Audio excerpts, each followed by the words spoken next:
बात करने के लिए लॉगिन करें www.astrotak.com। बात करते हैं गुड लक मंत्र की। अन्नकूट के दिन घर में विविध प्रकार के पकवान बनाने चाहिए और इन पकवानों में आप प्याज लहसुन का प्रयोग ना करें।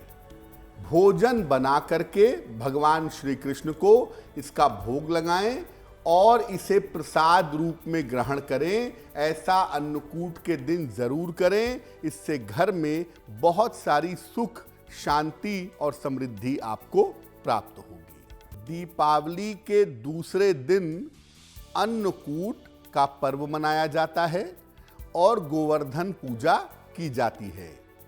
मूलतः ये पूजा प्रकृति की पूजा है जिसका आरंभ भगवान श्री कृष्ण ने किया था।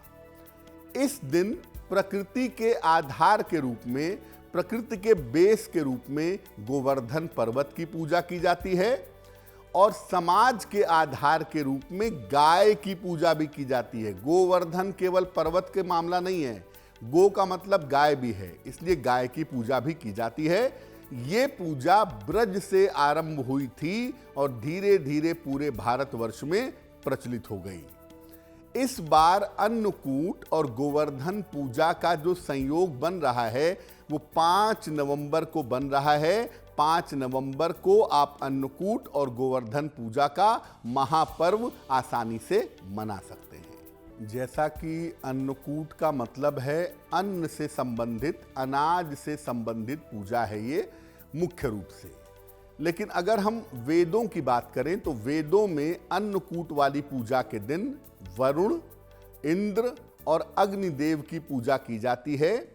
साथ ही साथ गायों का श्रृंगार करके उनकी आरती की जाती है और उन्हें फल मिठाइयाँ खिलाई जाती हैं। गाय के गोबर से गोवर्धन पर्वत की आकृति बनाई जाती है। इसके बाद उसकी पुष्प, धूप, दीप, नैवेद्य से उपासना की जाती है और अन्नकूट पूजा के दिन एक ही रसोई से घर के हर सदस्य का भोजन बनता है। भले ही 4 भाई हों, 4 रसोइयाँ हों, लेकिन इस दिन एक ही रसोई से सात्विक भोजन सबके लिए बनेगा। भोजन में विविध प्रकार के पकवान बनाए जाते हैं और ये पकवान भगवान कृष्ण को पहले समर्पित किए जाते हैं, फिर घर के सभी सदस्य मिलकर के भोजन ग्रहण करते हैं। इस तरह से अन्नकूट की पूजा सरल विधि से संपन्न हो जाती है। प्रातः काल शरीर पर तेल मल करके स्नान करना चाहिए, ऐसा शास्त्र कहते हैं। घर के मुख्य द्वार पर गाय के गोबर से गोवर्धन पर्वत की आकृति बनानी चाहिए। गोबर का गोवर्धन पर्वत बनेगा, पास में ग्वाल बाल, पेड़ पौधों की आकृति बनेगी और इसके बीचों बीच में भगवान कृष्ण की मूर्ति रख दीजिए। इसके बाद भगवान कृष्ण, ग्वाल बाल और गोवर्धन पर्वत का षोडशोपचार पूजन करिए।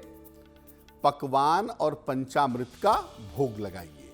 फिर जो गोवर्धन पूजा की कथा है वो सुनिए, प्रसाद बांटिए और सबके साथ भोजन करिए।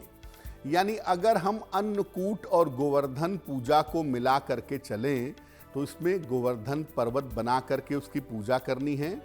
घर के एक ही रसोई में सबके लिए सात्विक भोजन बनना है। गोवर्धन पर्वत की पूजा होगी, गाय को चारा खिलाया जाएगा, सात्विक भोजन ग्रहण किया जाएगा और इस तरह से अन्नकूट गोवर्धन की पूजा संपन्न होगी।